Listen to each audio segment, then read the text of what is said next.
Good evening, and welcome back to Bedtime and Historian. Have you ever wondered how a boy born in a small, unremarkable town, far from power, far from courts, far from anything that seemed to shape the world, could grow into a voice that would one day speak for kings, lovers, fools, and entire nations? So, before you get comfortable, take a moment to like the video and subscribe, but only if you genuinely enjoy what I do here. And as you settle in, feel free to share your location and local time in the comments. It's always quietly fascinating to see where in the world these stories travel and who is listening beside you in the night. Now, dim the lights, maybe turn on a fan for that soft background hum, and let's ease into tonight's journey together. The story begins not in a grand city, but in a modest market town called Stratford-upon-Avon, in the heart of England. It is the mid-16th century, a time when life moves with the rhythm of seasons rather than clocks. The streets are narrow, often muddy, lined with timber-framed houses whose upper floors lean slightly forward as if listening to passers-by. The smell of wood smoke lingers in the air, mixed with the sharper scents of leather, livestock, and damp earth. Here, in April of 1564, a child is born into a household that, for a time, stands comfortably among its neighbours. His name is William Shakespeare. His father, John Shakespeare, is a tradesman, working with leather and gloves, a respectable and practical occupation. He is also involved in local government, holding positions that bring both status and responsibility. The family is not wealthy, but they are secure enough to live with a sense of order and expectation. His mother, Mary Arden, comes from a family with deeper rural roots, tied to land and tradition, bringing into the household a quieter sense of continuity.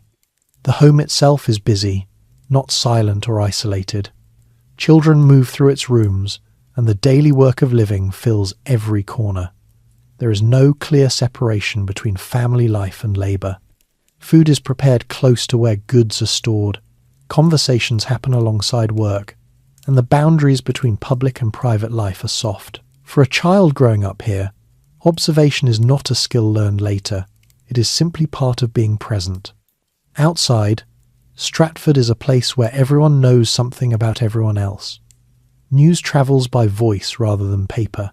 A traveller passing through might bring stories of London or distant ports, but such things feel far away, almost abstract. The town is more concerned with harvests, local disputes, and the steady passing of time. And yet, even in such a contained world, there are signs of change. England itself is not still. The country is under the rule of Elizabeth I, a monarch whose reign brings both stability and tension. Religion, in particular, shapes everyday life in ways that are not always visible at first glance.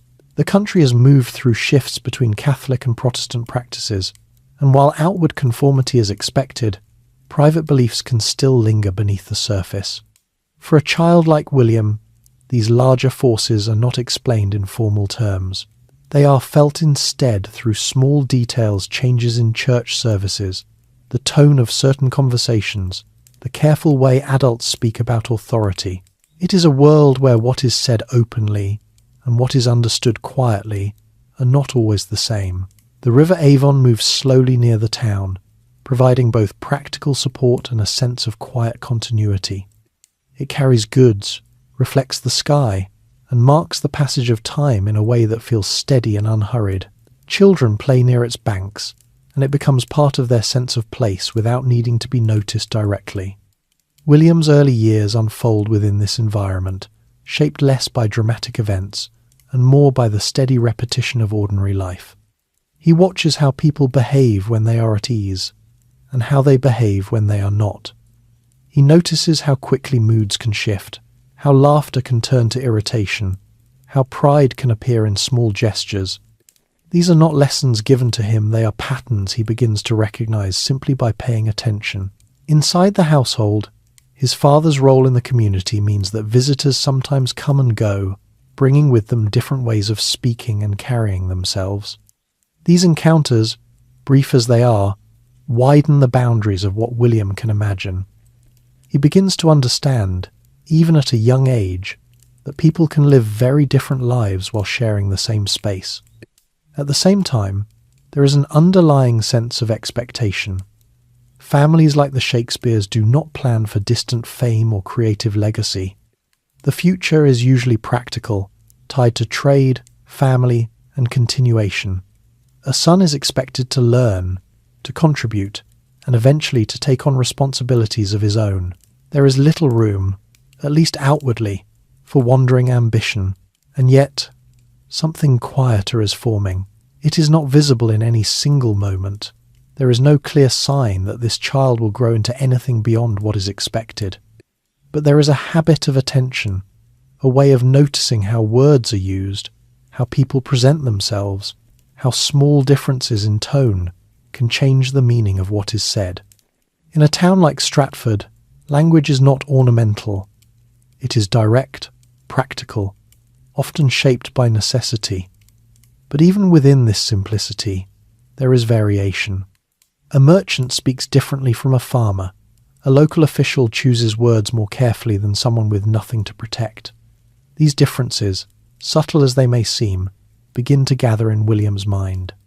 The town also offers moments of shared experience. Market days bring a sense of movement and energy, with voices overlapping and goods changing hands. Seasonal festivals mark time in ways that feel both communal and familiar. Travelling performers occasionally arrive, setting up temporary stages and drawing small crowds. Their presence is brief, but their effect lingers, offering a glimpse of something outside the ordinary rhythm of the town. For a young observer, such moments are not simply entertainment. They suggest that stories can be shaped, that voices can take on roles, that the same person can become someone else for a short time. The idea does not yet form into ambition, but it settles quietly, waiting. Life, however, does not remain entirely stable. Even in these early years, the balance within the household is not guaranteed. Economic conditions shift, and positions of status can change more quickly than they are gained. The sense of security that once felt steady begins, in small ways, to show signs of strain. But at this stage, William is still a child, moving through a world that feels both familiar and quietly complex. He does not yet know that his life will stretch far beyond Stratford, or that the patterns he is observing will one day take shape in ways that reach far beyond anything he can see. For now, his world is defined by narrow streets, a busy household, and a steady stream of human behaviour unfolding around him. And in that quiet beginning, without announcement or expectation, the foundations of something lasting begin to take form. In the years following William's early childhood, the sense of stability within his household begins to shift in ways that are not immediately spoken about, but are gradually felt in daily life. His father, John Shakespeare, had once stood as a visible and active figure within Stratford. He had held municipal positions, taken part in local decisions, and moved through the town with the confidence of someone whose place was secure. His trade as a glover and leather worker provided steady income, and his role in civic life brought both recognition and responsibility. For a time, the household benefited from both. But position in a small town is never fixed. It depends on reputation, finances, and the ability to maintain both. And over time, John's circumstances begin to change. The reasons are not recorded in simple terms. There are no clear statements explaining a single cause.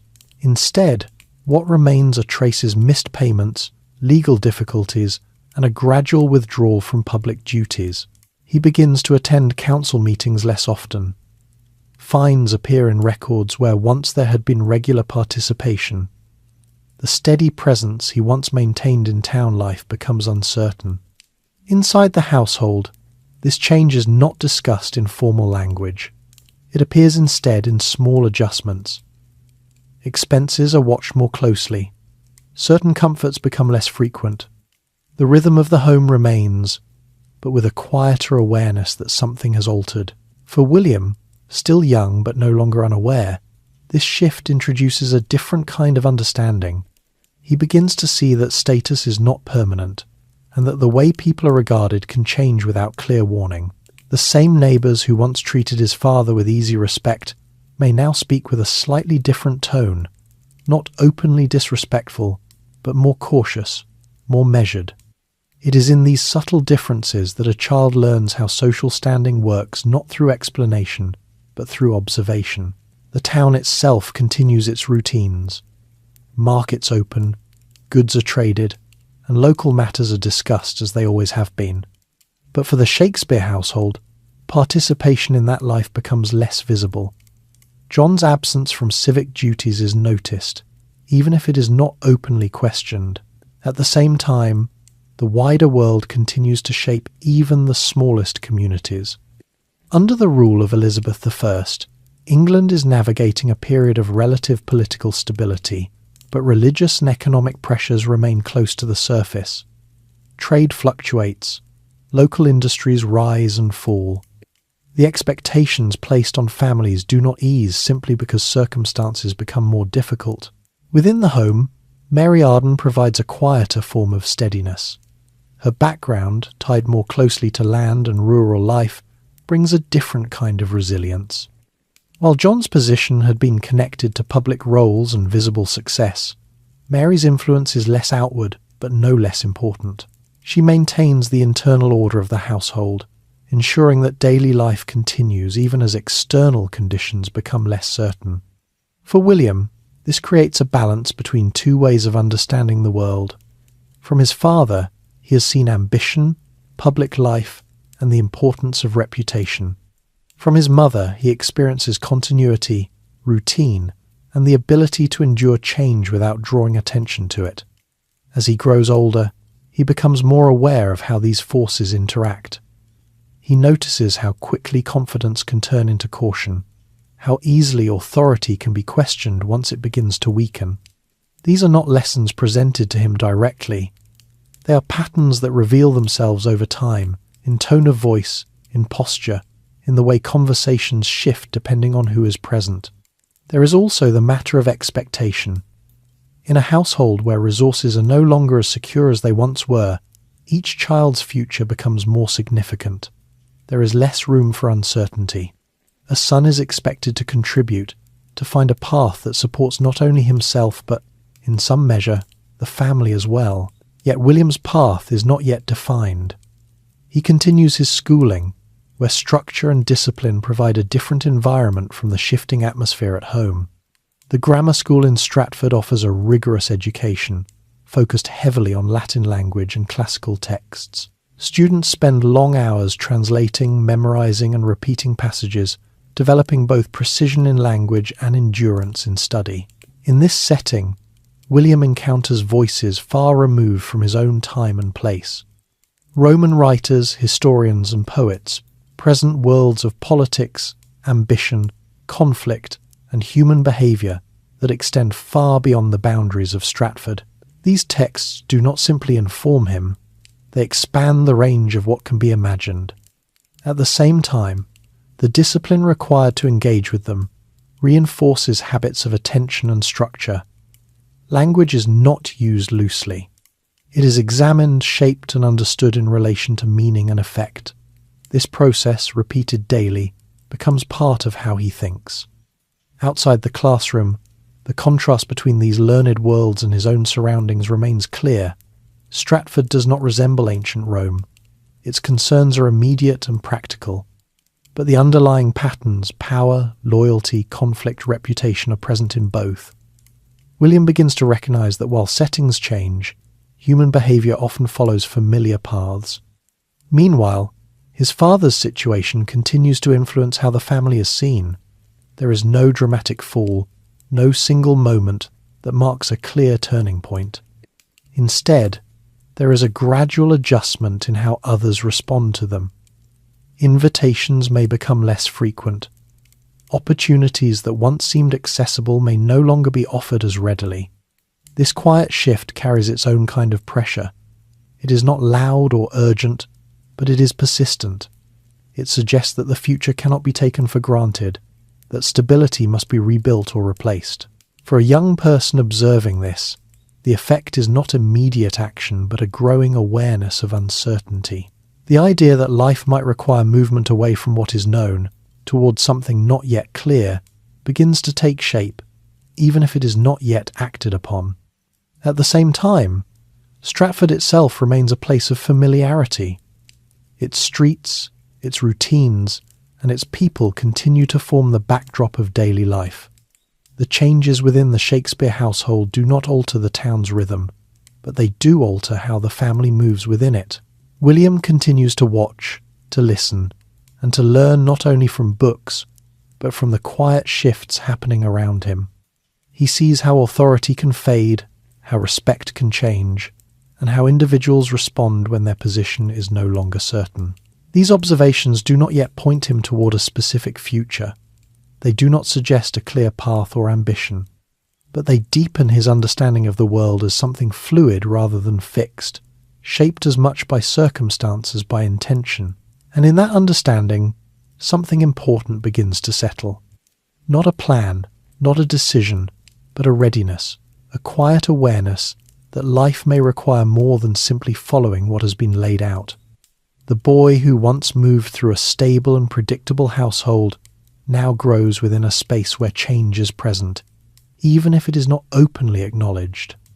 And as that change continues, it prepares him, slowly and without announcement, for a life that will not remain contained within the boundaries of Stratford. As William moves further into adolescence, the structure of his daily life becomes more defined by schooling, and with it comes a different kind of discipline, one that is steady, repetitive, and quietly demanding. The grammar school in Stratford is not large, but it is rigorous.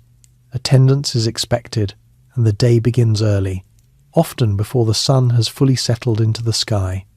The rooms are simple, with wooden benches and narrow desks worn smooth by years of use. There is little decoration, and no effort is made to make the environment comfortable. The purpose of the school is not to entertain, but to train the mind. Here, William is introduced more deeply to the study of Latin, which forms the foundation of the curriculum. Students are required to read, translate, and memorize passages from classical authors. These include writers such as Ovid, whose stories of transformation and human behavior offer a wide range of characters and situations, and Virgil, whose work presents a structured and carefully shaped vision of history and purpose. At first, this work is mechanical. Words are translated line by line, grammar is corrected, and mistakes are pointed out without much discussion.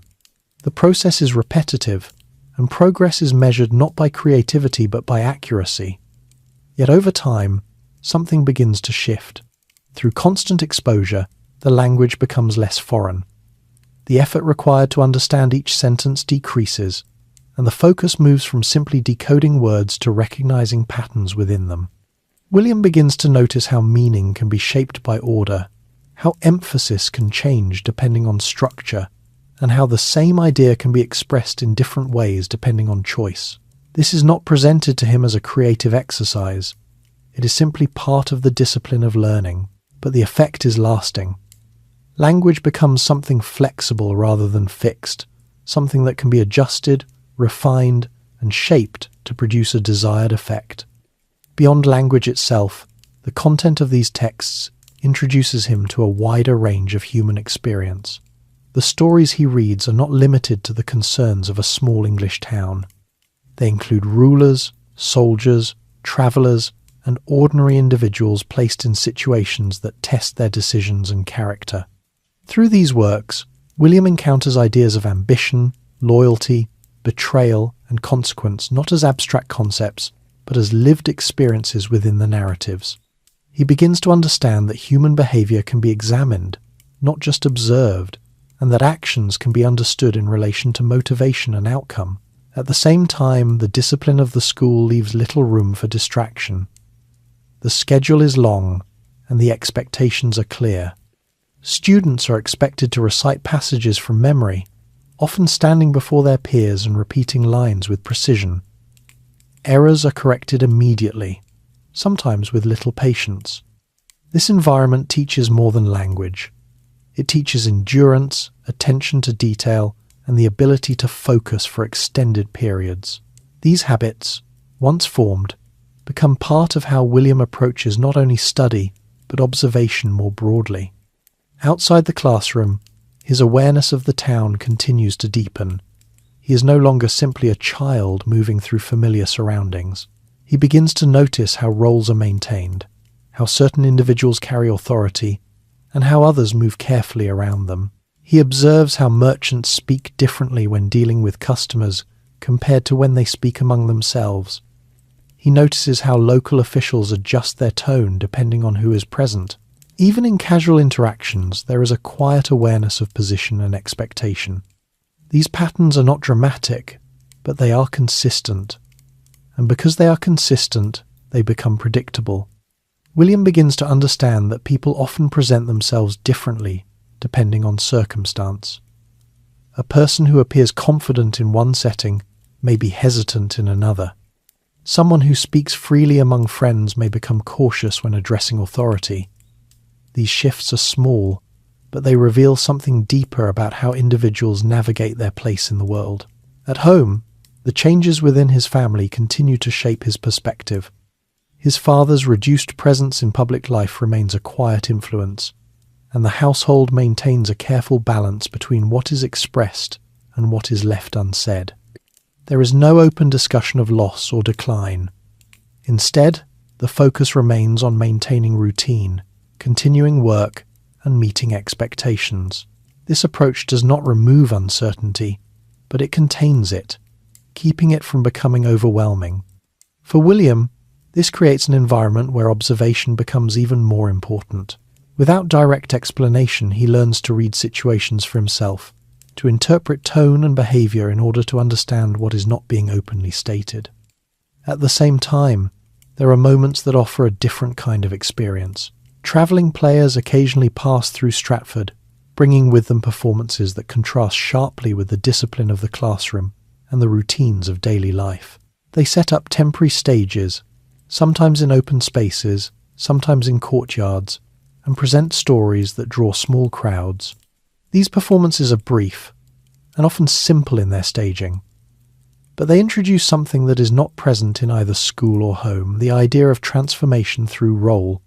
Actors take on characters, shifting their voices, their posture, and their expression to become someone else. The same individual who might speak plainly in conversation can, in performance, take on the manner of a king, a soldier, or a fool. The boundaries between identity and role become flexible. For William, this is not simply entertaining. It suggests a possibility that the patterns he has been observing in everyday life can be shaped, organized, and presented in a deliberate way. He begins to see that the differences in how people behave are not random. They follow recognizable structures, influenced by situation, intention, and expectation. And if they follow structures, they can be understood and perhaps even recreated. This idea does not immediately lead to action. There is no sudden decision, no clear moment where he resolves to pursue anything beyond his current path, but the impression remains. Meanwhile, his education continues, building layer upon layer of language, structure, and understanding. The texts he studies become more complex, and the expectations placed on him increase. He is required not only to translate but to interpret, to understand not just what is being said, but why it is said in that particular way. This process encourages a kind of thinking that moves beyond surface meaning. It requires attention to context, to intention, and to the relationship between words and their effect. As he grows older, the question of his future becomes more present, even if it is not yet clearly defined. The path of continuing in Stratford, taking on a trade, and maintaining a stable life remains the most likely option. It is the path followed by many, and it offers a degree of certainty. But alongside that expectation, there is now a broader awareness of what exists beyond the town. Through his studies and his observations, William has encountered worlds that extend far beyond his immediate surroundings. He has seen how language can shape thought, how behavior can reveal deeper patterns, and how stories can capture both. These understandings do not yet form a plan, but they begin to separate him, quietly, from the limits of his environment. He remains part of Stratford, moving through its routines and expectations, but his perspective is no longer entirely contained by it. And as his schooling continues, the combination of discipline, observation, and exposure to wider ideas prepares him for a life that will eventually require him to step beyond what is familiar. As William approaches early adulthood, the steady rhythm of schooling begins to give way to a different set of expectations, shaped less by study and more by responsibility. In Stratford, there is no clear transition marked by ceremony or declaration. Instead, the shift is gradual. A young man is no longer treated as a student once his presence is needed elsewhere within the household, within work, or within the broader structure of family life. The question is not what he might become in the distant future, but what role he will take on now. For William, this transition arrives sooner than might have been expected. In late 1582, at the age of 18, he marries Anne Hathaway, a woman from the nearby village of Shottery. She is several years older than him, already established within her own household, and familiar with the routines and expectations of adult life. The marriage itself is arranged with unusual speed. Records show that special permission is granted to proceed without the typical waiting period. This suggests urgency, though the exact reasons are not formally explained. In small communities, such circumstances are often understood without being openly discussed. For William, the effect is immediate. The flexibility of youth is replaced by the structure of obligation. He is no longer simply a son within his parents' household. He is now a husband, expected to provide, to maintain stability, and to take on responsibilities that extend beyond himself. The environment around him does not change dramatically, but his position within it does. The same streets, the same buildings, and the same familiar faces now carry different expectations. Conversations that once passed without weight now include an awareness of his role. Decisions that once affected only himself now carry consequences for others. Within a year, these responsibilities deepen further. In 1583, his first child, Susanna, is born. The presence of a child alters the structure of daily life in ways that are both practical and constant. Time becomes organized around care, routine, and necessity. The future, once abstract, becomes immediate. 2 years later, in 1585, twins are born Hamnet and Judith. The household expands quickly, and with it comes a greater demand for stability and resources. The rhythm of life becomes fuller, more complex, and less flexible. For William, this period is not marked by dramatic events, but by steady accumulation. Each new responsibility adds to the previous one, creating a structure that requires attention, effort, and consistency. At the same time, the economic situation of his family remains uncertain. His father's earlier decline continues to influence what opportunities are available. There is no guarantee of inheritance that would provide long-term security. Whatever future William builds must come from his own efforts. The path before him, at least in appearance, is clear. He might continue within Stratford, take on a trade, or find work that allows him to support his growing family. This would align with the expectations of his community and provide a degree of predictability. Yet there is also a quieter tension.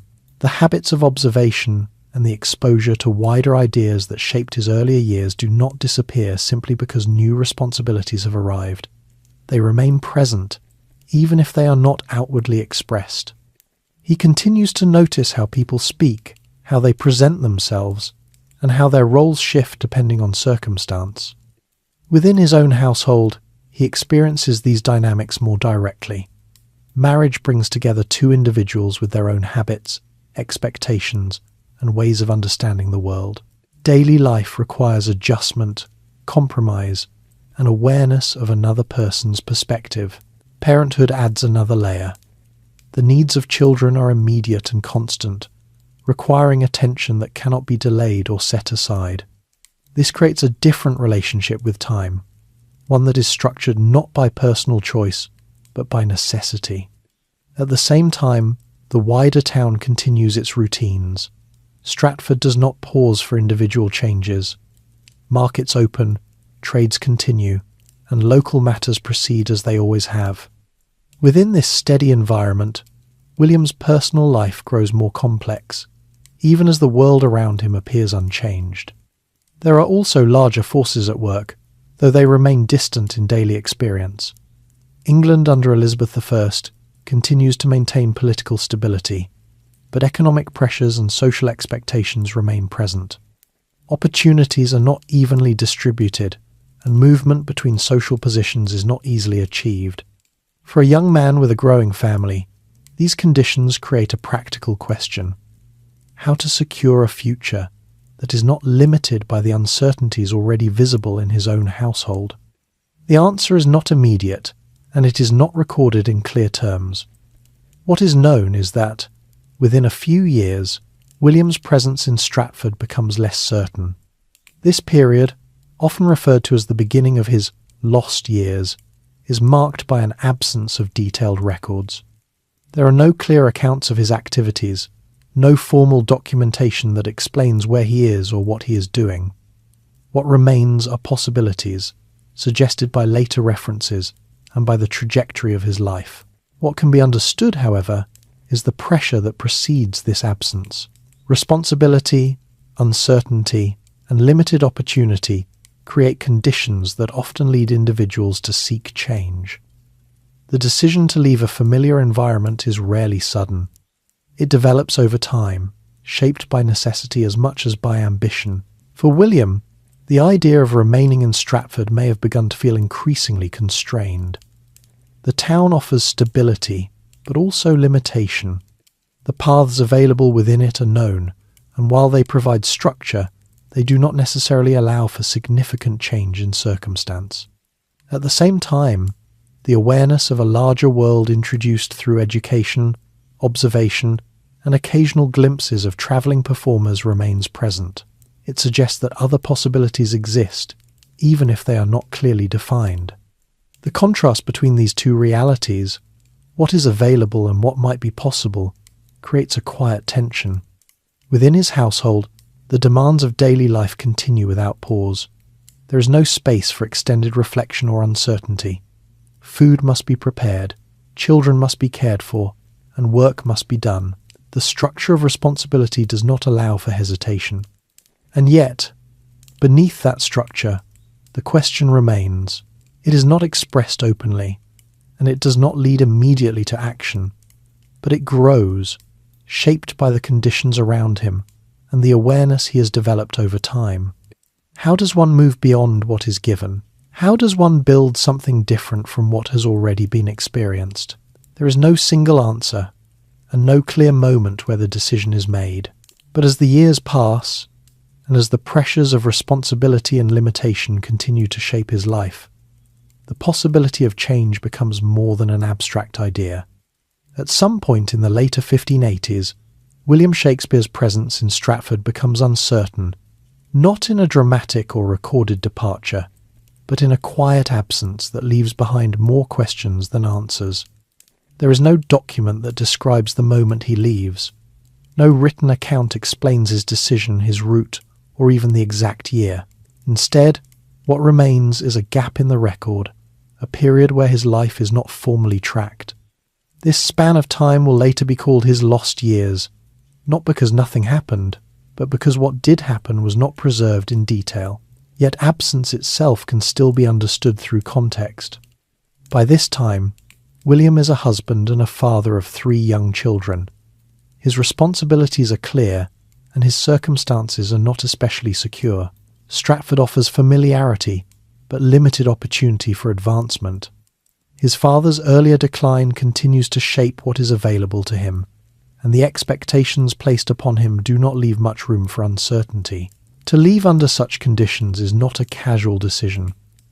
It suggests that remaining may have felt more restrictive than uncertain movement. The pull of necessity, combined with a growing awareness of wider possibilities, likely played a role in shaping what followed. England itself is not still during this period. Under the reign of Elizabeth I, the country is experiencing changes that are both subtle and far-reaching. Trade routes expand, towns grow, and London in particular begins to draw people from across the country. It offers opportunity, but also risk. It is a place where individuals can change their circumstances, but not without effort. For someone like William, London represents both uncertainty and possibility. It is distant from Stratford in more ways than distance alone. The pace of life is faster, the population denser, and the range of occupations broader. It is also a place where social position is less fixed than in smaller towns, allowing for movement that might not be possible elsewhere. The journey itself, though not recorded in detail, would not have been simple. Travel during this period is slow and often uncomfortable. Roads vary in condition, and the distance between towns requires careful planning. A traveller moves not only through physical space, but through changing environments, fields, forests, and settlements, each with its own rhythm and character. For William, leaving Stratford means stepping away from everything that is known, family, routine, and the structure of daily life that has shaped him since childhood. It also means leaving behind immediate responsibility, at least in a physical sense, placing distance between himself and the household he has helped create. This distance is not easily understood in modern terms. Communication is limited, and travel is not frequent. To leave is to accept that connection will be less immediate, more uncertain. It requires a different understanding of family, one that allows for separation in pursuit of something not yet clearly defined. During these lost years, various possibilities have been suggested by later accounts. Some propose that he may have worked as a school teacher, drawing on his education to instruct others. This would align with the skills he developed in grammar school and provide a practical means of support. Others suggest that he may have become involved with travelling players, joining a group that moved between towns performing for different audiences. This possibility connects with the occasional performances he would have seen in Stratford and offers a path into a world that blends storytelling with performance. There are also suggestions that he may have taken on smaller roles within the theatre world, perhaps assisting with stage management or other practical aspects of production. These roles, though less visible, would provide valuable experience and exposure to how performances are organised and delivered. None of these possibilities can be confirmed with certainty. What they share, however, is a connection to language, performance, and observation areas that align with the patterns already present in William's earlier life. Even without detailed records, it is reasonable to understand that this period is one of transition. It is a time where he moves from the structured environment of Stratford into a more fluid and uncertain world. The habits he has developed, attention to language, awareness of behaviour, and endurance in study become tools that can be applied in new contexts. At the same time, the absence of formal documentation does not mean the absence of development. Growth often occurs outside of recorded events, shaped by experience rather than by notable milestones. It is during such periods that individuals test their abilities, adapt to new conditions, and begin to define themselves in ways that are not yet visible to others. For William, these years likely involve a combination of work, observation, and gradual movement toward a more defined path. Whether in teaching, travelling, or assisting within the theatre world, each experience contributes to a broader understanding of how language and performance function together. London, in particular, begins to emerge as a central point of activity. Its theatres attract audiences from various backgrounds, creating a space where stories are shared, adapted, and reshaped. The environment is competitive, with multiple companies vying for attention, and success is not guaranteed. To enter this world requires both skill and persistence. It is not enough to observe. One must also contribute, finding a role within an established structure while gradually developing an individual voice. By the early 1590s, William Shakespeare's name begins to appear in records connected to the London theatre scene. This suggests that, whatever path he took during his lost years, it eventually led him to a position where he could participate more directly in this environment. The transition from absence to presence is not marked by a single event, but by a gradual emergence. His work becomes known, his involvement recognised, and his position within the theatre world begins to take shape. Looking back, the lost years are not empty. They are simply unrecorded in detail. They represent a period where movement, adaptation, and experience prepare him for what will follow. They are the space between what was given and what will be created. And as that space closes, and as his life becomes visible again in the records of London, the direction that has been forming quietly begins to take a clearer shape. The boy from Stratford, shaped by observation and circumstance, now steps into a world where those qualities will be tested, refined, and eventually expressed in ways that reach far beyond the life he left behind. 6. Section 6. By the early 1590s, William Shakespeare is no longer an absence in the historical record. His name begins to appear in London, attached to a world that is louder, faster, and far less predictable than the one he left behind. London at this time is not a quiet city. It is crowded, active, and constantly in motion. The population has grown rapidly, drawing people from across England who are seeking work, opportunity, or simply a change from the limits of smaller towns. Streets are narrow and often congested, filled with traders, apprentices, labourers, and visitors moving between markets, workshops, and places of entertainment.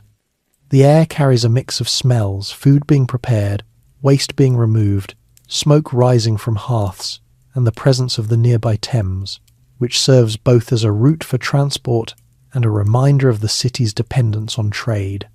Noise is constant.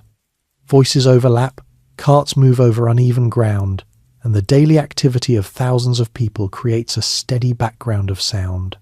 For someone arriving from Stratford, the contrast is immediate. There is less familiarity, fewer shared assumptions, and a greater need to adapt quickly. In a small town, identity is shaped by known relationships. In London, it must be established more actively. William's first years in the city are not clearly documented in detail, but his presence within the theatre world begins to take form. The theatres themselves are not located within the strict boundaries of the city, but rather on its edges, in areas where regulation is looser and entertainment is permitted to develop more freely. One of the most well-known of these early venues is the theatre, a structure built specifically for performances. Unlike temporary stages in town squares, this is a permanent space designed to host regular audiences. It represents a shift in how performance is organised, less occasional and more continuous. The environment around these theatres is mixed. They attract a wide range of people, from labourers seeking simple entertainment to individuals of higher status who come to observe or be seen. The audience is not silent or distant. It reacts openly, responding to what is presented with laughter, approval, or disapproval. For someone entering this world, the challenge is not only to perform or contribute, but to understand what holds attention in such a setting. The expectations of the audience are immediate, and success is measured in real time. William's role at this stage is likely not prominent. He may have begun as an actor, taking on smaller parts, or as someone assisting with the preparation and organisation of performances. These roles, though less visible, provide valuable access to the workings of the theatre. He observes how plays are constructed, how scenes move from one to another, and how language must be shaped to reach an audience that is both attentive and easily distracted. He sees what captures interest and what does not, learning not through formal instruction but through direct experience. At the same time, the theatre world in London is competitive. Multiple companies operate within the city, each seeking to attract audiences and maintain financial stability. Plays are not static works. They are adapted, revised, and sometimes replaced quickly in response to demand. This environment requires flexibility. Writers must produce new material regularly, actors must learn and perform a range of roles, and companies must manage both creative and practical concerns. William begins to contribute more directly as a writer, adapting existing plays and gradually developing original work. This process is not separate from performance. Writing for the stage requires an understanding of how words function when spoken aloud, how dialogue moves action forward, and how scenes maintain attention. His earlier education in language now becomes directly useful. The discipline of Latin study, the awareness of structure, and the familiarity with classical narratives all contribute to his ability to shape material that is both clear and engaging. At the same time, his observations of everyday behaviour continue to inform his work. The characters he creates are not distant figures. They reflect patterns he has seen how individuals speak, how they respond to pressure, and how their actions reveal underlying motivations. London itself provides a wide range of examples. The city brings together people from different regions, backgrounds, and occupations. Each carries their own way of speaking and behaving, creating a varied and dynamic environment. For William, this diversity is not overwhelming but instructive. It expands the range of what he can represent, offering a broader set of human experiences to draw from. There are also challenges that extend beyond the theatre itself. The city is not always stable. Outbreaks of illness, particularly plague, can lead to the temporary closure of theatres, disrupting both income and routine. During such periods, individuals connected to the theatre must find alternative ways to sustain themselves. These interruptions highlight the uncertainty of life in London. Success is not guaranteed, and stability can shift quickly in response to conditions beyond individual control. Despite these challenges, William's position begins to strengthen. His work gains recognition within the theatre community, and his involvement becomes more consistent. He is no longer simply observing or assisting. He is contributing in ways that shape the performances themselves. This transition is gradual. There is no single moment where he is suddenly recognized as a leading figure. Instead, his presence grows through repeated involvement, through the steady production of work that meets the needs of the company and the expectations of the audience. At the same time, his connection to Stratford remains, though it is now defined by distance. His family continues their life there, while he builds a different kind of existence in London. The two worlds are linked, but they operate on separate rhythms. This division does not resolve immediately. It remains a part of his life, shaping how he moves between responsibility and opportunity. Within London, however, his direction becomes clearer. The theatre is no longer an uncertain possibility. It is his primary environment, the place where his skills are applied and developed. He learns not only how to write, but how to write for a specific context, for a stage, for an audience, and for a company that depends on regular performance. William Shakespeare becomes more firmly established within London's theatre world. His role begins to shift from participation to contribution in a more defining sense. He is no longer simply present within the environment, he is helping shape what appears on stage. This development does not happen suddenly. It emerges through repeated involvement, through the steady need for new material, and through his growing familiarity with how performances function in practice. The theatre is not a place where ideas remain abstract. Every line must be spoken, every scene must hold attention, and every performance must respond to the expectations of a live audience. In this setting, writing becomes closely tied to performance. A play is not complete when it is written, it is completed when it is performed. This requires a different approach to language, one that considers sound, rhythm, and clarity as much as meaning. Words must carry across an open space, reach listeners who may not be fully attentive, and remain understandable even when spoken quickly. William's earlier training in structured language now finds a new application. He begins to adapt existing stories, drawing from familiar sources and reshaping them to suit the needs of the stage. This process is not about invention alone, but about selection and arrangement, choosing what to include, what to omit, and how to present events in a way that maintains continuity. The theatre companies of London often rely on such adaptations. Stories from history, legend, and earlier literature are reworked to fit current audiences. This allows for a balance between familiarity and novelty. Audiences recognise the general outline of a story, but remain engaged by the way it is presented. Within this system, William develops a method of working that is both practical and attentive. He observes how audiences respond to certain scenes, which moments hold attention, and which pass without strong reaction. These observations inform his revisions, leading to adjustments that improve clarity and engagement. At the same time, he continues to act, though his roles are not always central. Acting provides him with direct experience of how lines function in performance. He understands what it means to deliver dialogue, to maintain timing, and to respond to other performers on stage. This experience shapes his writing, allowing him to create material that aligns with the realities of performance. The physical structure of the theatre also influences his approach. Stages are relatively simple, without elaborate scenery.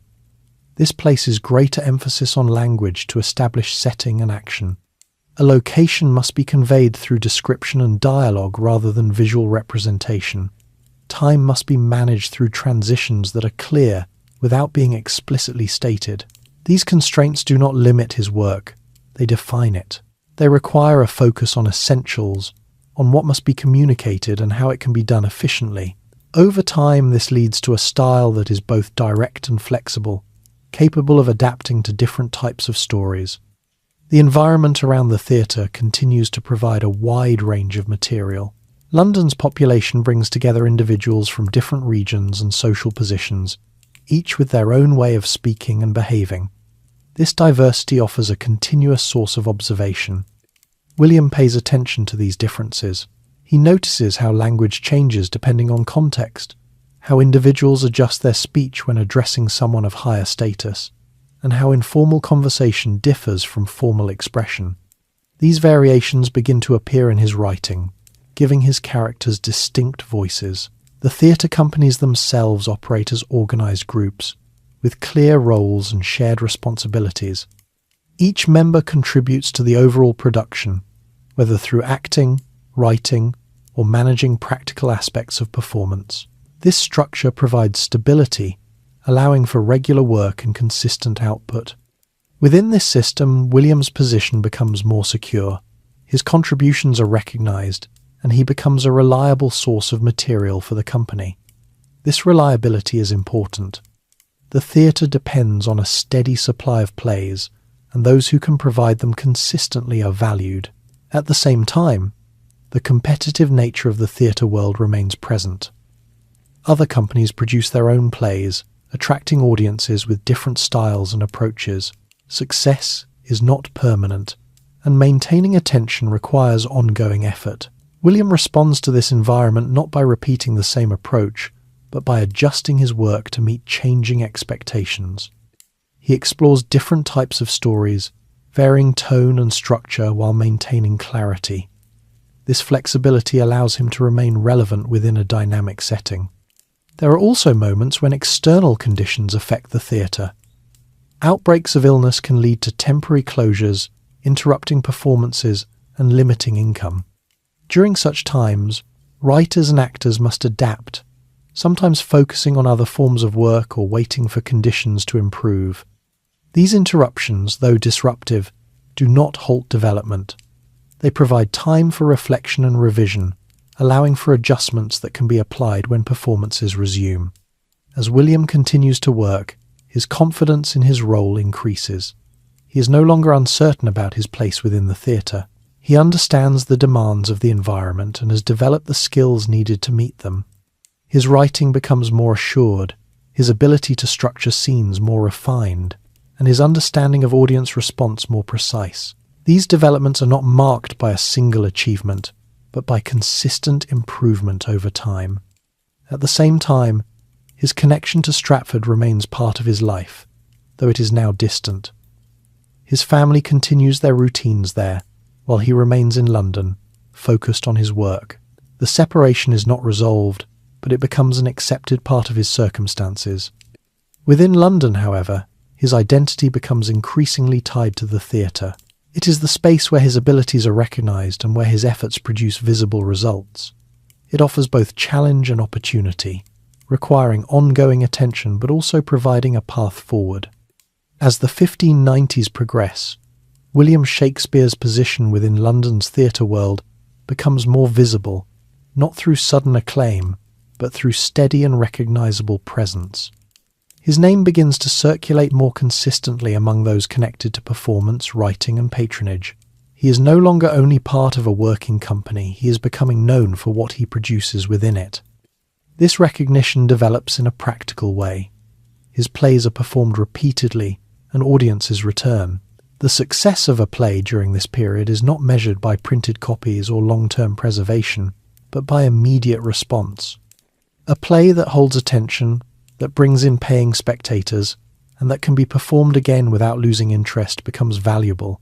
Shakespeare's work begins to meet these expectations with increasing consistency.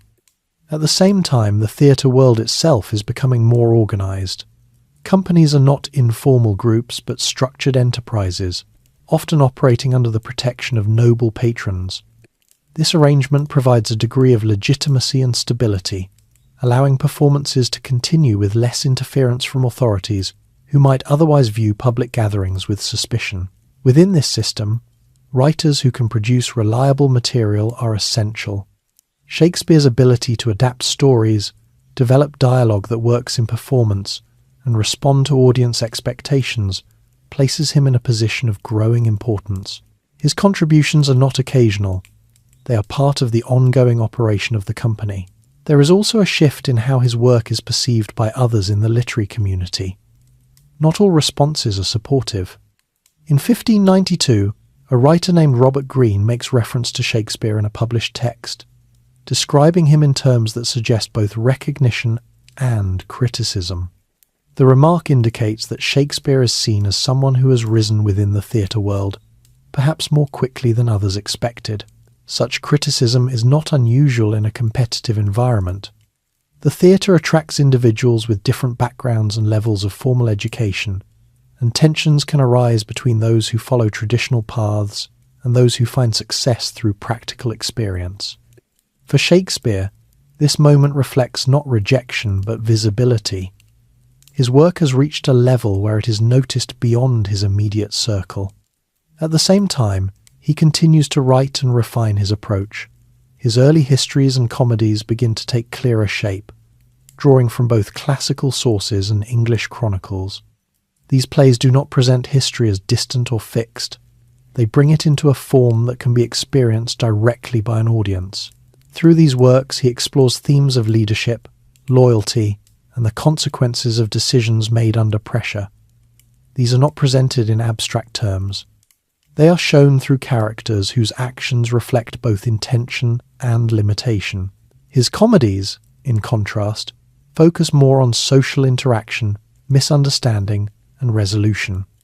They draw from everyday behaviour, presenting situations that audiences can recognise while still offering variation and structure. The balance between complexity and clarity becomes one of his defining strengths. London itself continues to influence his work. The city's diversity provides a wide range of voices and behaviours, allowing him to develop characters that feel distinct without being exaggerated.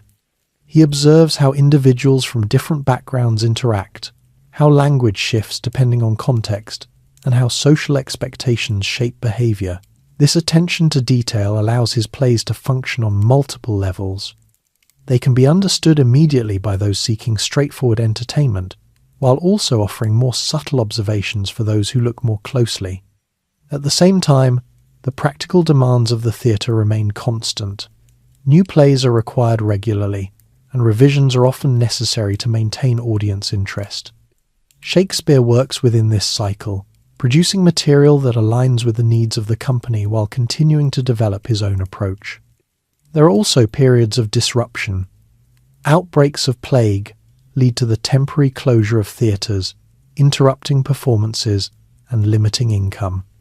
During these times, writers and actors must adjust. Shakespeare turns, at least in part, to poetry, producing works that can circulate in written form even when the stage is unavailable. These poems, including narrative works such as those dedicated to patrons, demonstrate a different aspect of his ability. They are more controlled, more focused on language itself, and less dependent on performance. This shift does not replace his work in theatre, but it adds to his range. Financially, his situation begins to improve. Regular involvement with a successful company provides a more stable income than irregular work.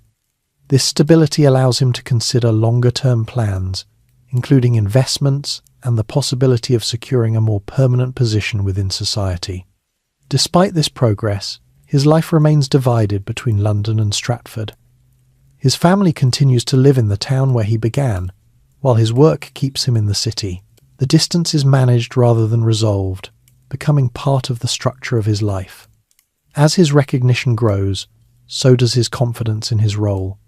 He is no longer testing whether he can succeed in the theatre. He is working within a system where his contributions are expected and valued. This change is not dramatic, but it is significant. It marks the transition from uncertainty to established presence. The environment around him continues to evolve. Theatre audiences expand, companies refine their operations, and the demand for new material remains steady. Within this context, Shakespeare's ability to adapt and produce consistently becomes one of his defining qualities. His work begins to show greater control, not only in structure but in the way it engages with different aspects of human experience. He moves between genres, adjusting tone and focus while maintaining a clear sense of purpose. This period does not represent a final stage, but a consolidation. The foundations of his career, built through observation, adaptation, and steady effort, are now firmly in place. From this position, he is prepared to take on a more central role within the theatre world, one that will bring greater influence, broader recognition, and new opportunities to shape the direction of his work. As the decade continues, William Shakespeare's position within London's theatre world becomes more secure, not only through his writing but through his formal association with a specific company. This development brings a level of stability that had not been present in his earlier years, shaping both his daily work and his long-term direction. He becomes a key member of the Lord Chamberlain's Men, a company operating under the patronage of a high-ranking official within the court of Elizabeth I. This arrangement is more than symbolic. Patronage provides protection, allowing the company to perform with a degree of legitimacy that independent groups might not have. It also creates a connection between the theatre and the structures of power, linking performance to the broader cultural life of the country. Within this company, roles are clearly defined. Actors, writers, and managers work together to maintain a consistent schedule of performances. The company operates as a shared enterprise, with members often holding financial stakes in its success. This means that each individual's contribution is tied directly to the group's overall performance. For Shakespeare, this structure offers both opportunity and responsibility. As a writer, he is expected to produce plays that can be performed regularly and that attract audiences. As a member of the company, he is also invested in its success, sharing in both the risks and the rewards. This arrangement changes the nature of his work. He is no longer writing for general use or occasional performance. He is writing for a specific group of actors, for a known stage, and for audiences that return to see new productions. This allows him to tailor his material more precisely, shaping roles with particular performers in mind and structuring scenes to suit the physical space of the theatre. One of the central figures within the company is Richard Burbage, an actor known for his ability to take on leading roles. Working alongside performers like Burbage provides Shakespeare with a clearer understanding of how characters can be developed through performance. He writes roles that make use of an actor's strengths, creating parts that are both demanding and effective on stage. The relationship between writer and actor becomes more integrated. Dialogue is shaped not only by narrative needs, but by how it will be delivered. Timing, emphasis, and pacing are considered as part of the writing process. This close connection between creation and performance strengthens the overall quality of the plays. The company's performances take place in established venues, drawing audiences from across London. These audiences are varied, including individuals from different social backgrounds. Some attend for entertainment, others for social reasons, and some out of genuine interest in the stories being presented. This diversity requires a balance in the plays themselves. They must be accessible without being overly simple, engaging without becoming confusing. Shakespeare develops an ability to address different levels of understanding within the same work, allowing various audiences to find something that holds their attention. At the same time, the company's success depends on consistency. New plays are needed regularly, and older plays must be maintained and occasionally revised. Shakespeare works within this cycle, producing material that meets immediate needs while also building a broader body of work. Financially, his involvement with the Lord Chamberlain's men provides a more stable income than he had previously experienced. As a shareholder in the company, he benefits directly from its success. This allows him to move beyond short-term survival and begin to consider longer-term goals. He invests in property, including the purchase of a house in Stratford known as New Place. This acquisition represents more than financial success. It marks a shift in his social position, allowing him to re-establish a form of status within the town where his family remains. This connection to Stratford continues alongside his life in London. He moves between the two, maintaining ties to both environments. The division is not resolved, but it becomes a stable arrangement, allowing him to balance personal and professional responsibilities. Within London, his role continues to expand. His plays are performed not only in public theatres, but also at court, where they are presented before members of the royal household. These performances require a different level of preparation and formality, reflecting the expectations of a more controlled audience. The opportunity to perform at court further increases his visibility, connecting his work to the highest levels of society. It also reinforces the importance of his association with the Lord Chamberlain's men, whose patronage makes such performances possible. At the same time, the broader environment of the theatre remains competitive. Other companies continue to produce their own plays, and audiences have choices about where to spend their time and money. Maintaining success requires ongoing effort, adaptation, and attention to changing preferences. Shakespeare responds to these conditions by continuing to refine his work. His plays become more structured, his characters more distinct, and his use of language more controlled. He explores a wider range of themes, moving between different types of stories while maintaining a consistent level of clarity. The stability provided by the company allows him to focus more fully on development rather than survival. He is no longer entering the theatre world, he is established within it, working from a position of relative security. This does not remove all challenges. External factors, such as outbreaks of illness or shifts in public policy, can still disrupt performances. But the company's structure provides a framework that can absorb these disruptions more effectively than before. As this period continues, Shakespeare's identity becomes closely linked with the Lord Chamberlain's men. His work is not separate from the company. It is part of its ongoing activity, contributing to its reputation and success. From this position, his career enters a new phase, one defined not only by participation and recognition, but by influence.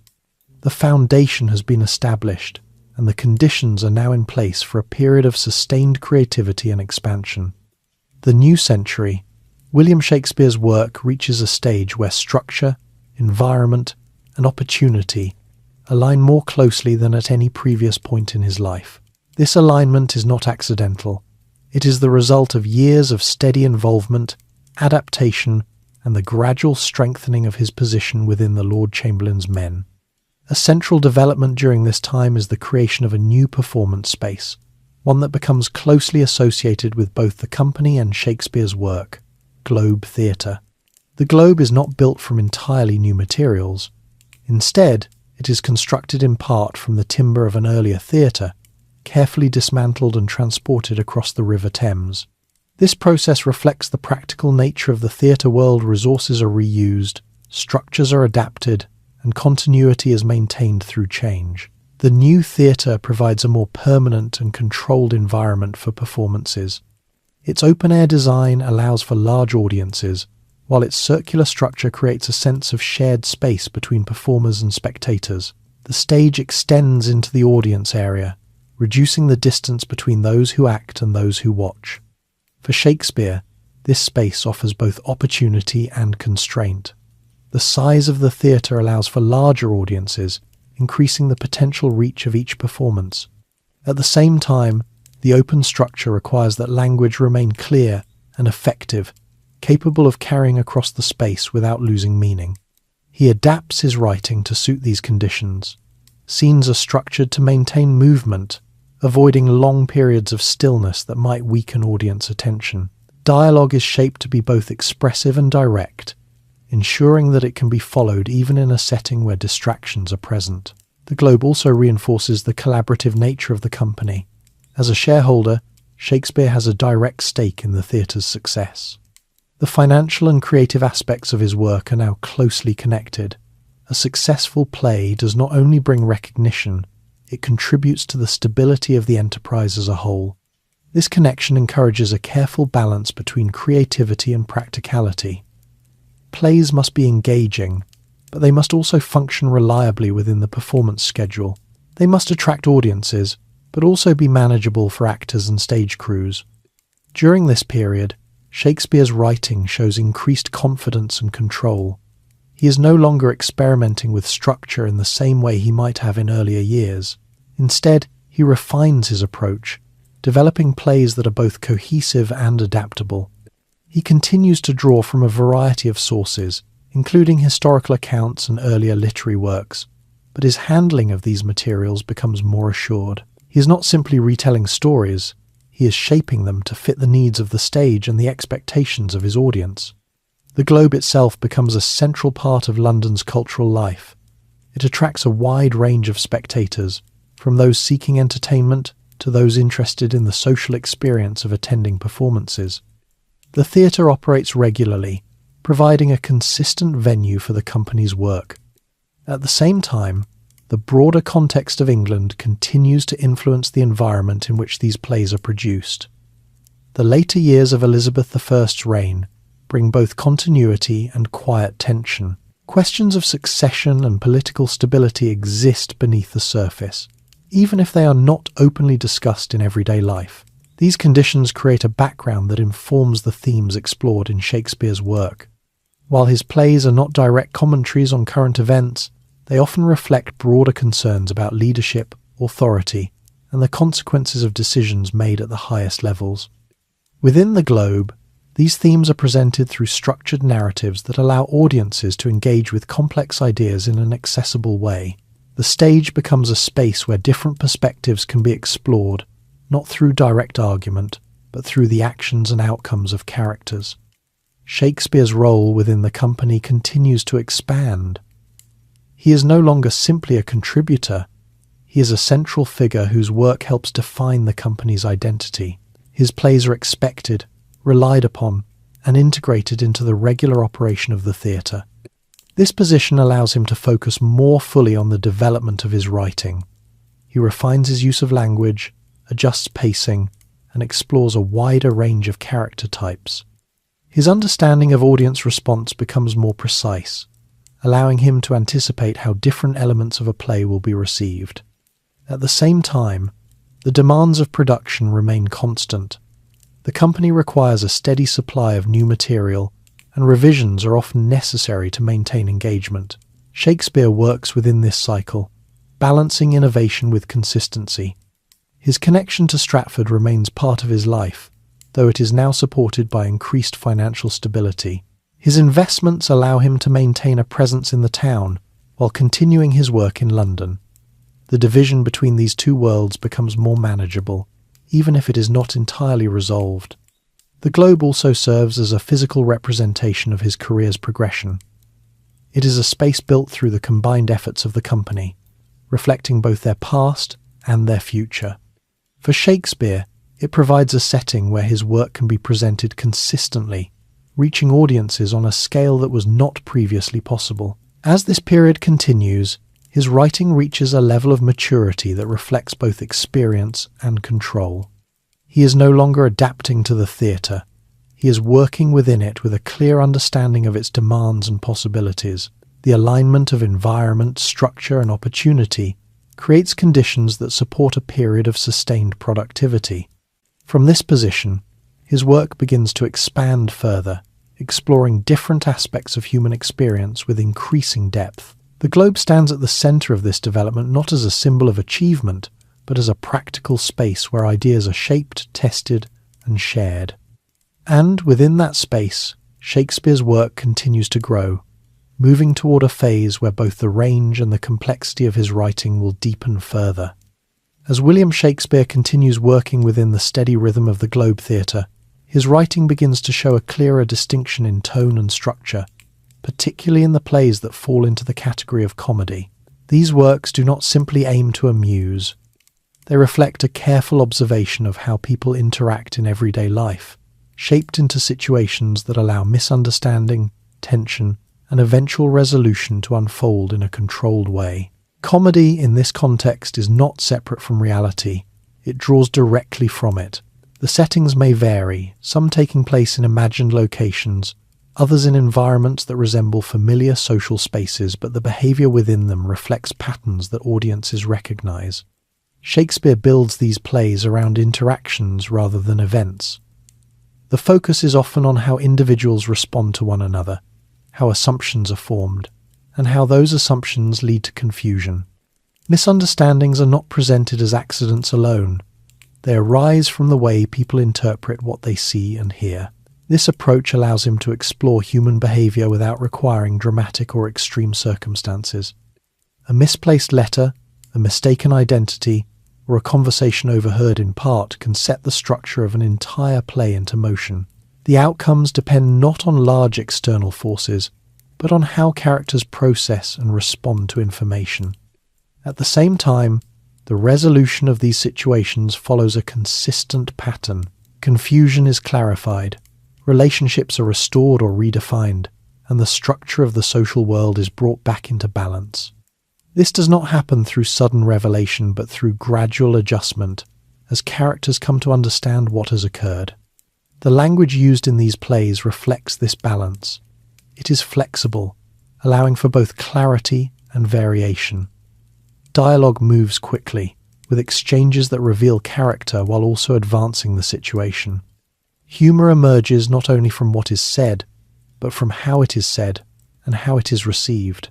Shakespeare's experience within London continues to inform this work.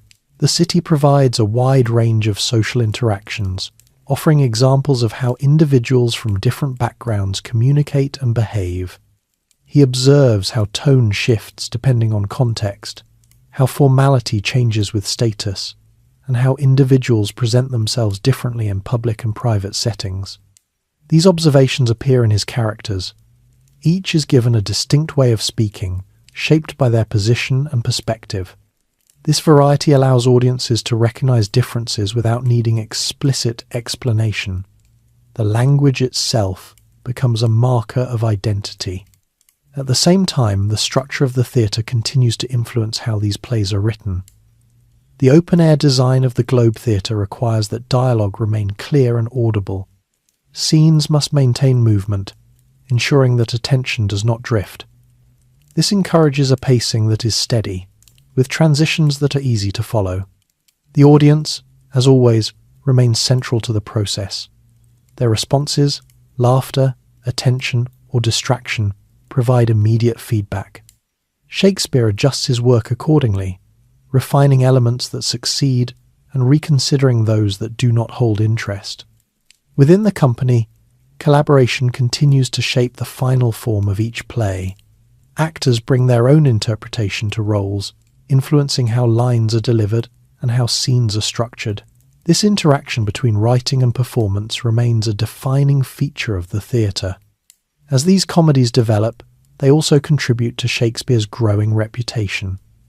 They are performed regularly, attracting audiences who return to see new productions. This consistency reinforces his position within the company and within the broader theatre world. At the same time, the themes within these plays reflect a broader understanding of human behaviour. They explore how individuals navigate relationships, how they respond to uncertainty, and how they adapt when their expectations are challenged. These themes are not presented as abstract ideas. They are embedded within the actions of the characters, revealed through dialogue and interaction. The plays do not explain behaviour, they demonstrate it. Shakespeare also makes use of contrast within these works. Characters of different social positions interact within the same narrative, allowing for variation in language and perspective. This creates a layered structure where multiple viewpoints exist within a single story. The effect is not complexity for its own sake, but clarity through variation. By presenting different ways of understanding a situation, the plays allow audiences to see how interpretation shapes outcome. At the same time, the practical demands of the theatre remain unchanged. New material is required, and performances must continue. Shakespeare works within this ongoing cycle, producing plays that meet immediate needs while contributing to a growing body of work. His financial position continues to improve, supported by his involvement with the company and the success of its productions. This stability allows him to maintain his investments in Stratford, strengthening his connection to the town even as his work keeps him in London. The division between these two parts of his life remains present, but it is now supported by structure rather than uncertainty. He moves between them with greater ease, balancing personal and professional responsibilities. Within London, his role continues to be defined by the theatre. It is the environment where his abilities are applied, refined, and recognised. The comedies, with their focus on interaction and resolution, represent one aspect of his work, one that reflects both his observations and his understanding of audience response. As this period continues, another direction begins to emerge within his writing. Alongside the comedies, there is a growing interest in more serious subjects, in exploring situations where resolution is not as simple and outcomes are less balanced. As William Shakespeare's work continues to develop, his attention turns more directly towards stories drawn from history, particularly the history of England itself. These plays, often referred to as histories, do not simply recount past events. They examine how power is gained, maintained, and sometimes lost, presenting leadership as something shaped by both personal ability and external circumstance. The sources for these plays are often drawn from historical chronicles, including the widely circulated accounts of Raphael Holinshed. These texts provide a framework of events, names, dates, and outcomes, but they do not determine how those events are presented on stage. Shakespeare reshapes this material, selecting what to emphasize and how to connect one moment to another. In doing so, he transforms history from a sequence of events into a structured narrative that can be experienced in performance. The plays focus on figures who hold authority, particularly kings and those who move close to them. Through these characters, Shakespeare explores the demands of leadership, the expectations placed upon those in power, and the consequences that follow when those expectations are not met. Power, in these works, is not stable. It depends on perception as much as on position. A ruler must be seen as capable in order to maintain authority. Doubt, even if it begins quietly, can alter how others respond. This creates a situation where leadership is constantly being reinforced or questioned through action. Shakespeare presents these dynamics through interaction rather than explanation. Decisions are made, responses follow, and outcomes emerge from the relationship between intention and circumstance. The audience observes how a choice leads to a particular result, not through abstract reasoning, but through visible progression. The structure of these plays often moves across multiple settings, reflecting the broader scope of historical events. Battles, councils, and private moments are arranged in sequence, allowing the audience to see how different aspects of leadership connect. Public decisions are influenced by private concerns, and personal actions carry wider consequences. Within the Globe Theatre, these shifts in setting are conveyed through language rather than physical change. Dialogue establishes location, time, and context, allowing the audience to follow movement without the need for elaborate staging. This reliance on language reinforces the importance of clarity. Each scene must provide enough information to maintain continuity, ensuring that the progression of events remains understandable even as the scope of the narrative expands. At the same time, Shakespeare introduces a range of characters who represent different perspectives on authority.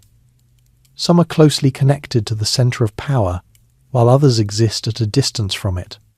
This variety allows the plays to explore how leadership affects individuals across different positions. Those near the centre often focus on strategy, responsibility, and the maintenance of order. Those further away may experience the effects of decisions without having influence over them. By presenting both perspectives, Shakespeare creates a broader understanding of how power operates. The language within these plays reflects this range. Formal speech is used in settings where authority is emphasized, while more direct and varied expression appears in interactions outside the immediate center of power. This variation allows the audience to distinguish between different roles without explicit explanation. At the same time, the themes explored in these histories resonate with the environment in which they are performed. England, under Elizabeth I, is stable, but questions of succession remain present. The issue is not openly discussed in public settings, but it exists as a background concern. In this context, plays that examine the transfer of power, the legitimacy of rule, and the consequences of leadership carry an additional layer of relevance. They do not address current events directly, but they reflect patterns that audiences can recognize. Shakespeare's approach remains measured. He does not present clear judgments or simple conclusions. Instead, he allows the progression of events to reveal the strengths and limitations of different approaches to leadership. Success and failure are shown as outcomes shaped by multiple factors rather than by a single decision. As these plays are performed, they contribute to his growing reputation. They demonstrate his ability to handle complex material, to structure narratives that extend beyond individual characters, and to maintain clarity within a broader scope. At the same time, they expand the range of his work. He is no longer focused primarily on social interaction and resolution, as in his comedies. He is addressing larger systems, examining how individuals operate within structures that influence their choices. The demands of the theatre remain consistent. These plays must still engage audiences, maintain pacing, and function within the constraints of performance. Shakespeare balances these requirements with the complexity of the material, ensuring that the narrative remains accessible. Within the company, collaboration continues to shape how these plays are realized on stage. Actors interpret roles, bringing variation to the presentation, while the overall structure remains guided by the written text. Financially and professionally, his position remains stable. His involvement with the company provides consistent work, and his investments in Stratford continue to secure his long-term standing. As this period progresses, another shift begins to emerge within his writing. Alongside the histories, there is a growing focus on more concentrated examinations of individual experience, on situations where internal conflict becomes as important as external action.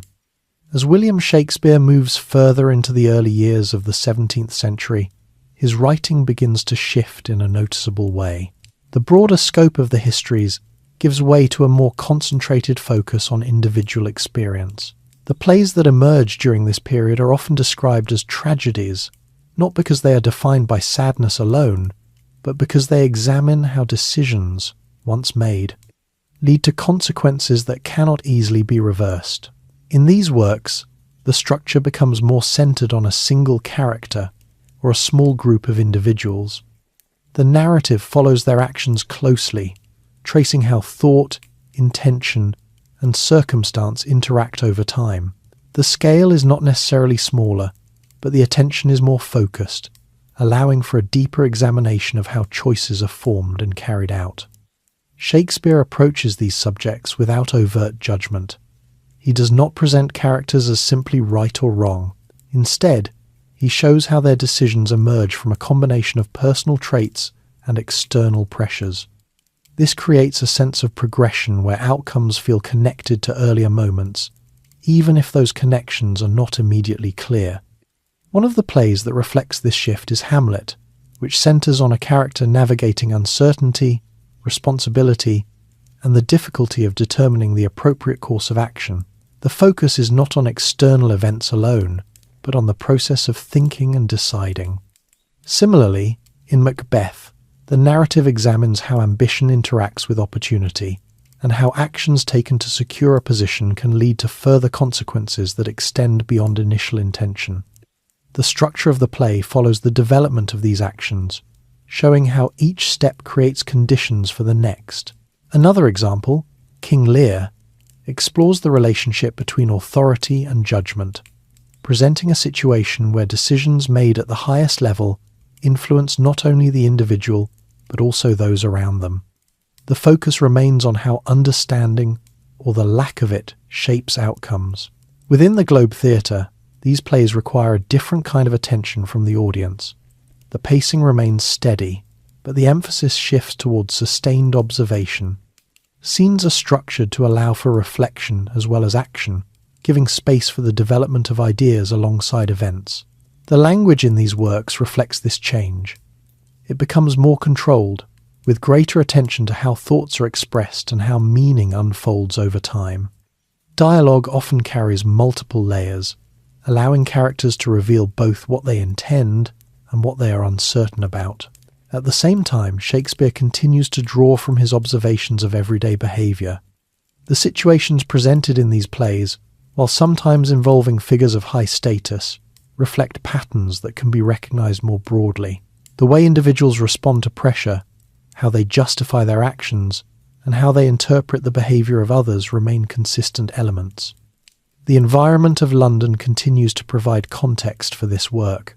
The city's complexity, its range of social interactions, and its ongoing changes contribute to the understanding that human behaviour is shaped by both internal and external factors. These influences appear in the plays not as direct references, but as underlying patterns. There are also personal elements that may inform this period, though they are not documented in direct connection to specific works. In 1596, Shakespeare's son Hamnet dies at the age of 11. This event is recorded, but its effect on his writing is not explicitly stated. It remains part of the background of his life, one of many experiences that contribute to his perspective. Within the company, the production of these plays continues to rely on collaboration. Actors interpret roles that require sustained attention and variation, moving through changes in tone and situation. The structure of the plays supports this, providing opportunities for different types of expression within a single narrative. The audience's response to these works remains important. While the themes are more concentrated, the plays must still engage and hold attention. Shakespeare balances this by maintaining clarity in the progression of events, ensuring that the narrative can be followed even as it explores more complex ideas. Financially and professionally, his position remains stable. His involvement with the company continues to provide consistent income, and his investments in Stratford maintain his standing within that community. The division between London and Stratford remains part of his life, but it is now an established arrangement.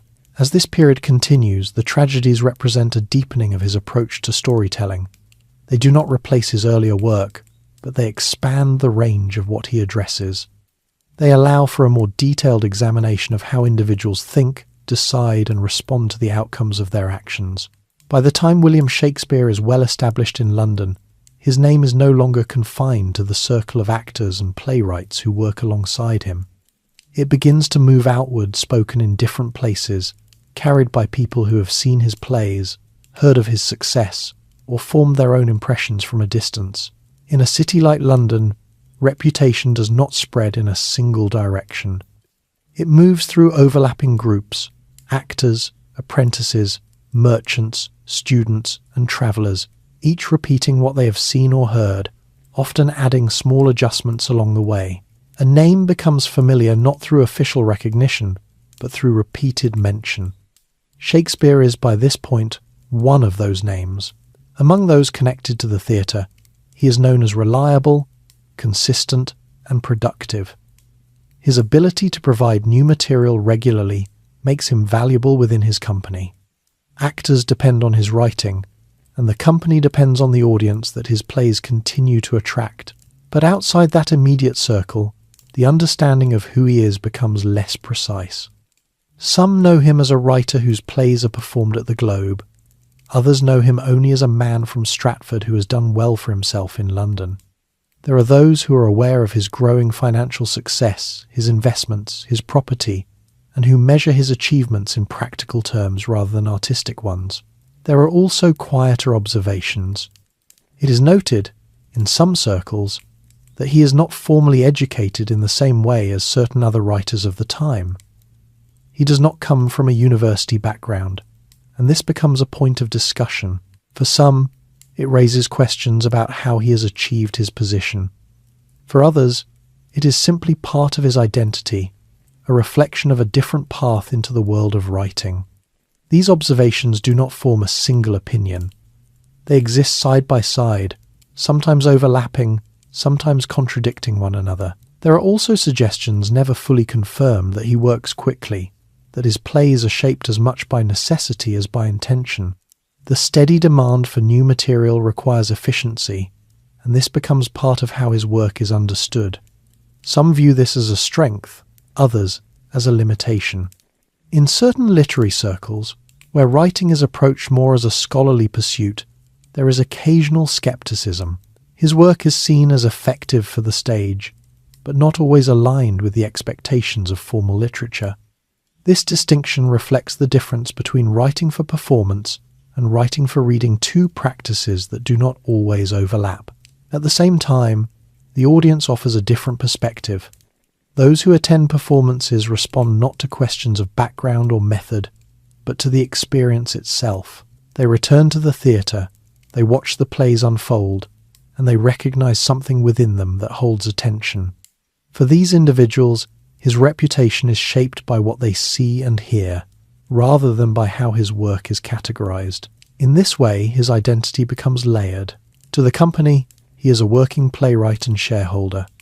To some writers, he is a figure whose rise invites comparison.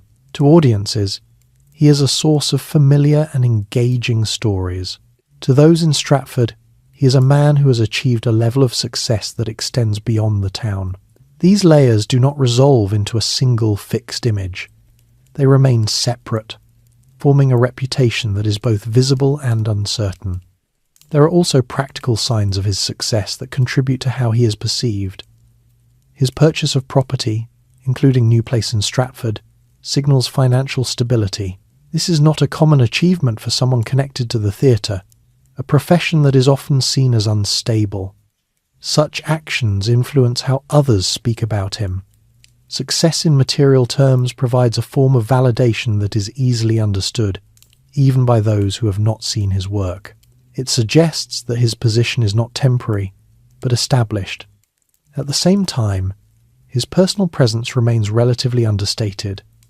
He is not widely known for public display or for seeking attention beyond his work. This absence of strong personal image allows others to fill the space with their own interpretations. In London, where information moves quickly but not always accurately, this leads to variation. Some describe him as practical and focused. Others see him as reserved. There are those who view him primarily through his work, and others who consider him in terms of his financial and social position. These impressions circulate without being confirmed or corrected. Meanwhile, his daily life continues within the structure of the theatre. He writes, revises, and participates in the ongoing production of plays. The rhythm of this work leaves little room for managing how he is perceived. Reputation develops independently of intention. His connection to Stratford adds another dimension to how he is understood. The distance between his work in London and his family life in the town creates a sense of separation. For some, this is simply practical. For others, it becomes part of how his life is interpreted, a sign of ambition or of necessity, depending on perspective. There is no single explanation that defines it. What remains consistent is the presence of his name within different conversations, each shaped by its own context. He is known, but not in a uniform way. He is recognized but understood differently depending on who is speaking. By the early years of the 17th century, William Shakespeare's life shows clear signs of financial direction and long-term planning. The uncertainty that shaped his earlier years has been replaced, not by ease, but by structure. His work in London continues, but his attention increasingly includes what will remain when that work eventually slows. In Stratford, his presence becomes more visible through property and legal records rather than daily routine. The purchase of New Place had already marked a change in his standing.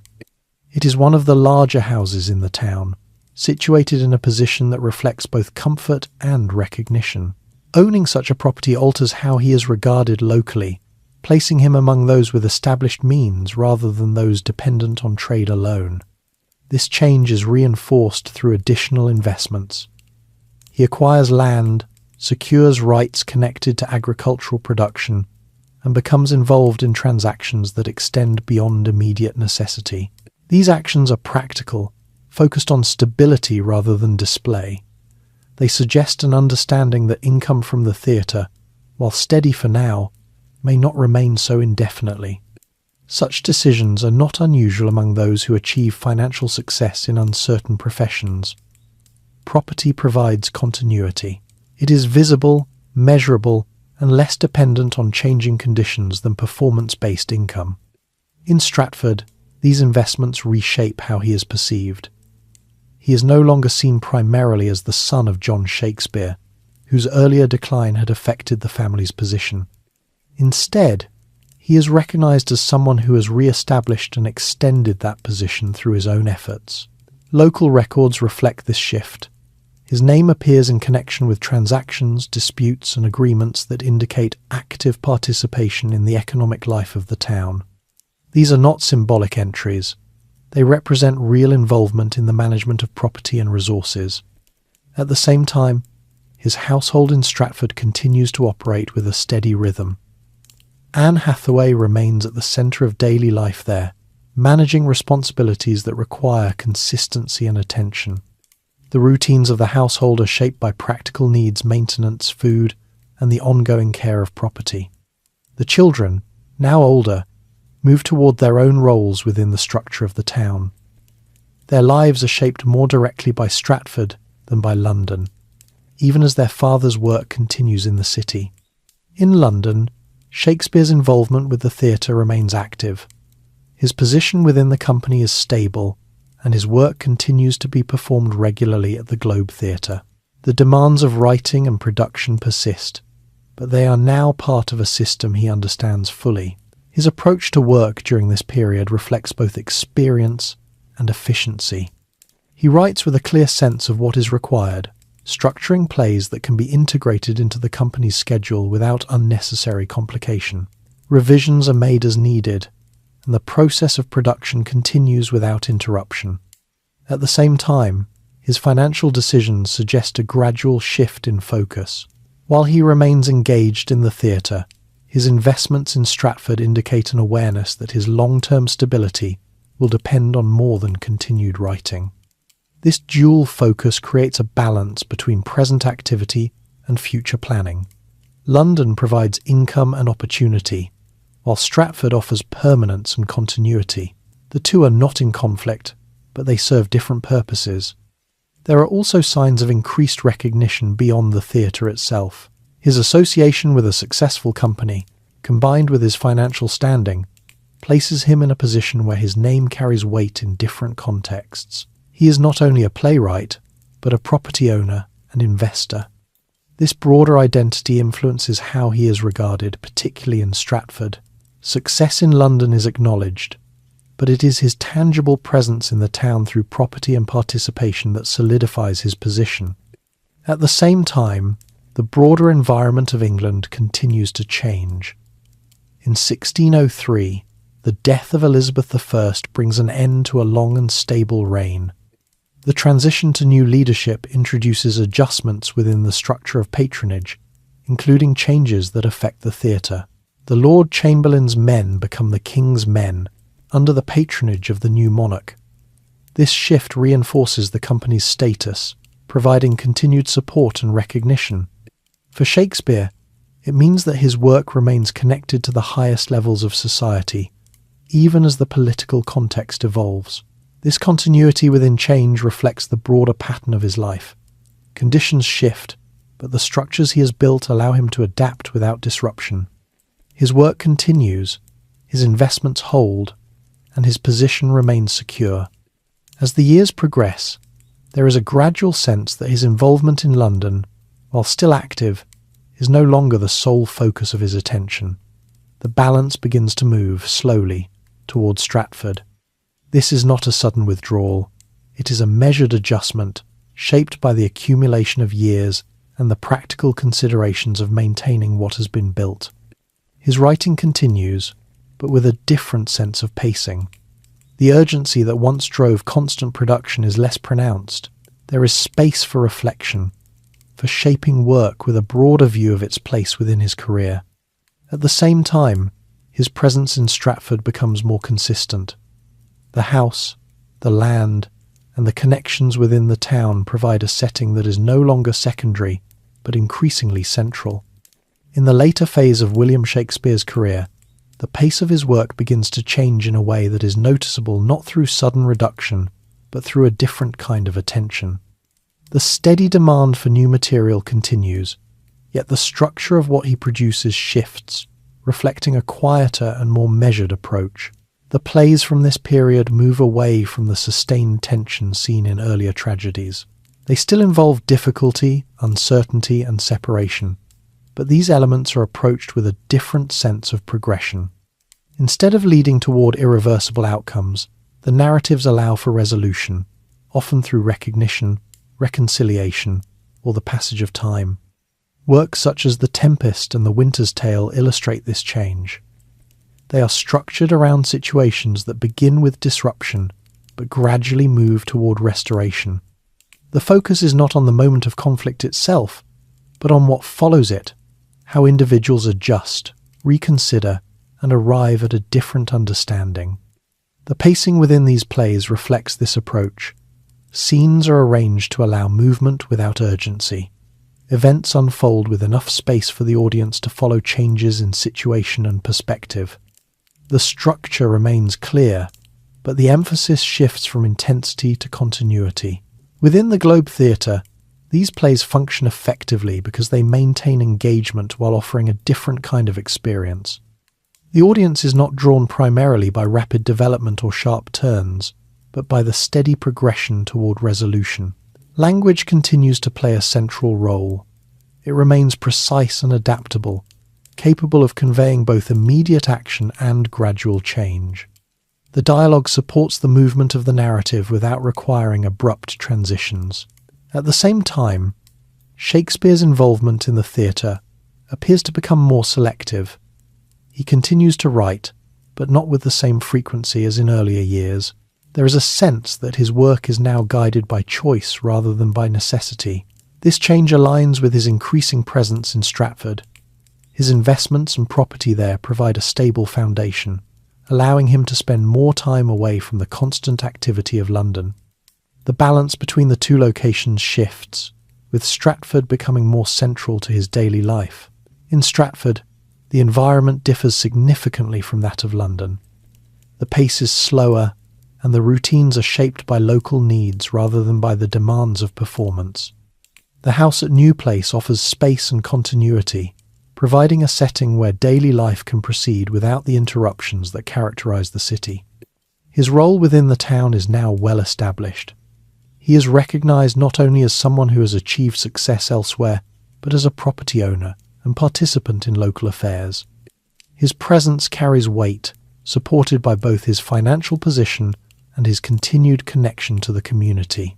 At the same time, his connection to the theatre does not disappear. He remains linked to the company, and his plays continue to be performed. The relationship becomes less about constant involvement and more about sustained contribution. There are also signs that collaboration becomes more prominent in this period. Some later works are believed to involve joint efforts with other writers, reflecting a shift in how plays are produced. This approach allows for continuity within the company while accommodating changes in individual involvement. The broader context of England continues to evolve. Under the new monarchy, the structure of patronage remains in place, supporting the theatre while also introducing adjustments in how it operates. These changes do not disrupt Shakespeare's position, but they form part of the environment in which his later work is produced. His writing during this time reflects both experience and distance. The themes of reconciliation and restoration suggest a perspective that has moved beyond the immediate pressures of earlier years. The focus is less on establishing position and more on understanding what follows it. This does not mean that his work becomes detached from reality. The situations he presents still involve recognizable patterns of behavior, shaped by the same attention to detail that has characterized his writing throughout his career. What changes is the direction of those patterns, moving toward resolution rather than continued conflict. As his time in Stratford increases, the practical aspects of his life take on greater importance.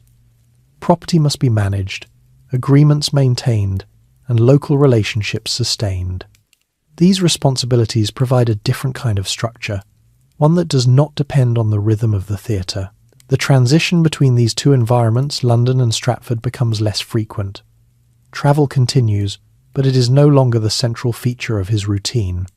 Instead, his life begins to settle more consistently in one place. This settling does not represent a withdrawal from his work, but a rebalancing. The theatre remains part of his identity, but it is no longer the sole focus of his time and attention.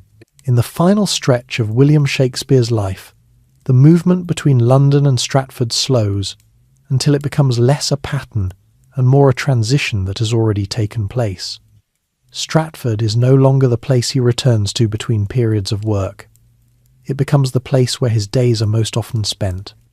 The house at New Place provides a setting that reflects both stability and conclusion. It is not newly acquired, and it does not represent ambition in the way it once might have. Instead, it serves as a place where the various parts of his life come together: his family, his investments, and the outcome of years spent working elsewhere.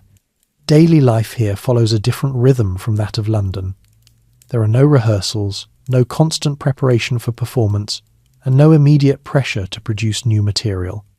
The structure of the day is shaped by practical concerns: managing property, maintaining the household, and participating in local matters when necessary. This does not mean that his connection to the theatre disappears entirely. His work continues to be performed in London, and his association with the company remains part of his identity. But his direct involvement becomes less frequent. The distance between him and the daily operation of the theatre increases, not abruptly but through gradual reduction.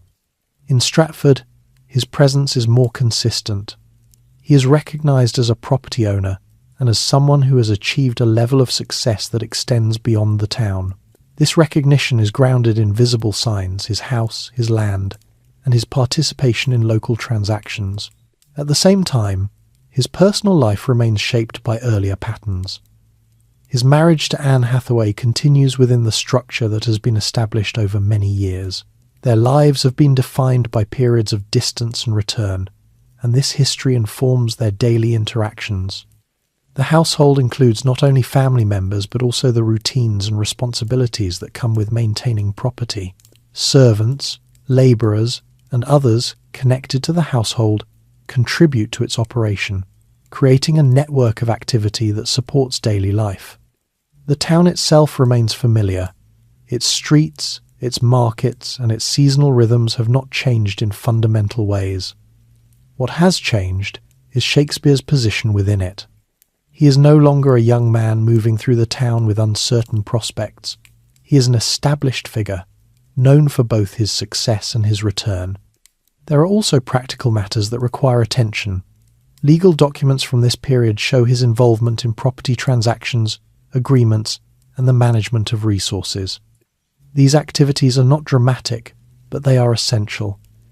They ensure that what he has built remains secure. At the same time, his health begins to play a more significant role in shaping his routine. While there are no detailed records describing specific conditions, the general pattern of reduced activity suggests a gradual adjustment. The energy required for constant travel and production is no longer present in the same way. This change is not marked by a single event. It appears through the steady reduction of involvement in activities that once defined his daily life. Writing becomes less frequent, and his role within the theatre becomes more distant. Despite this, his work continues to exist independently of his direct participation. Plays are performed, audiences attend, and the company maintains its operations. His influence remains present through what he has already created. In Stratford, his focus turns more fully toward the immediate environment. The management of property, the maintenance of the household, and the continuation of family life becomes central. These responsibilities provide structure, even as other activities decrease. There is also a sense of completion that becomes more visible during this period. The uncertainties that marked his early life have been replaced by stability. The need to establish a position has given way to the task of maintaining it.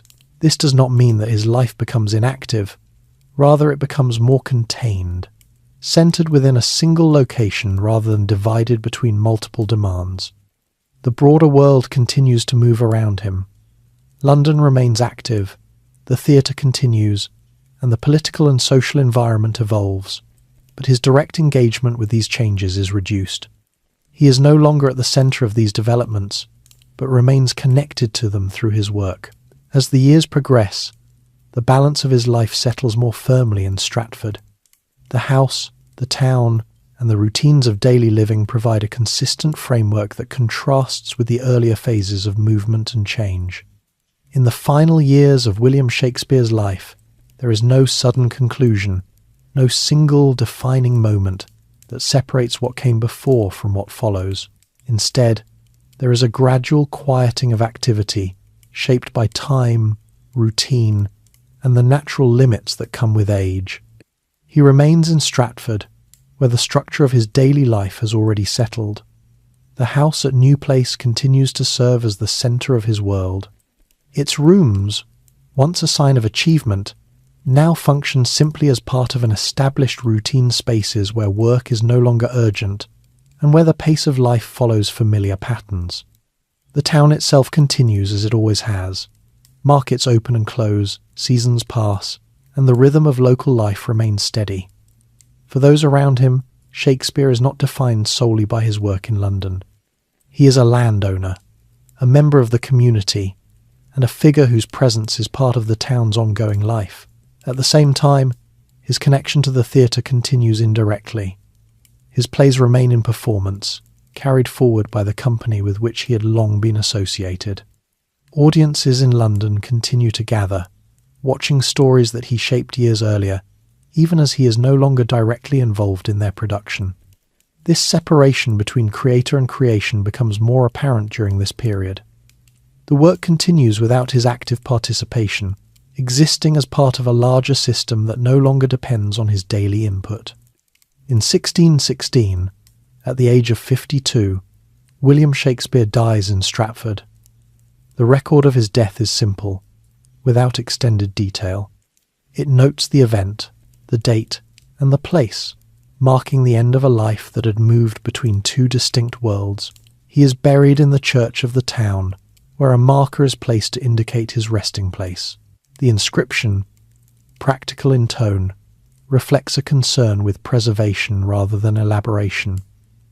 It does not attempt to summarize his life or his work. It simply establishes his presence there.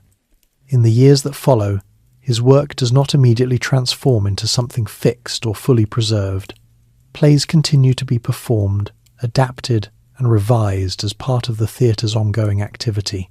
The idea of a complete and permanent collection has not yet taken shape. It is only later, through the efforts of those who had worked with him, that his plays are gathered and organised into a single volume. This collection ensures that his work is not lost through the natural process of change and replacement that affects performance-based material. The preservation of these plays allows them to extend beyond their original context. They are no longer limited to the stages on which they were first performed. They become accessible in a different form, capable of being read, studied, and reproduced in new settings. Over time, this shift changes how his work is understood. What was once part of a continuous cycle of performance becomes a body of material that can be examined as a whole. The structure, language, and themes within his plays are recognized not only for their immediate effect, but for their lasting qualities. At the same time, the details of his personal life remain relatively limited in the historical record. There is no extensive account of his thoughts, no complete description of his daily habits, and no single narrative that defines his intentions. What remains are fragments, documents, references, and the work itself. This absence of detailed personal information allows his identity to remain open to interpretation. Different perspectives emerge, shaped by the needs and interests of those who study his work. His life becomes part of a broader discussion, rather than a fixed account. Yet certain elements remain clear. He began in a small town, within a household shaped by both stability and change. He moved into a larger world, adapting to its demands and finding a place within it. He developed a method of working that combined observation, structure, and practical understanding. He built a career that supported both his immediate needs and his long-term stability. These elements do not require embellishment. They form a sequence that can be followed without the need for dramatic emphasis. His work continues because it is structured in a way that allows it to be used, adapted, and understood in different contexts. It does not depend on a single interpretation. It offers patterns of behavior and interaction that remain recognizable, even as circumstances change. In this way, his presence extends beyond his lifetime, not through a single defining moment, but through the continued use of what he created. The theatres where his plays were first performed have changed or disappeared. The audiences who first saw them are no longer present. The environment in which he worked has been altered by time, but the structure of his work remains. It continues to be read, performed, and examined, not as something distant, but as something that still reflects patterns of thought and behaviour that can be recognised. And as the years pass, his name becomes associated not only with the work itself, but with the idea that language, carefully shaped and consistently applied, can extend beyond the conditions in which it was first created. The night settles gently now, and there is nothing left to follow, no further path to trace. The life we have moved through did not begin with certainty, and it did not end with a single defining moment. It unfolded gradually, shaped by circumstance, attention, and steady effort.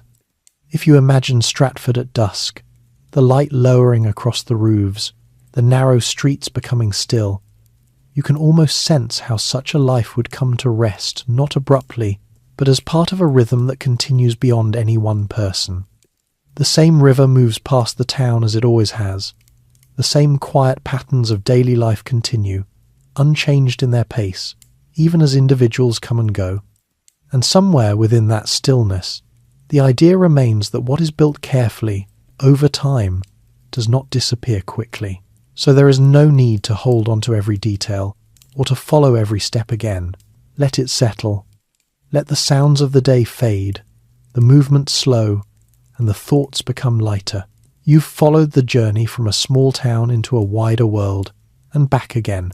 Now, there is nothing more to carry, only rest.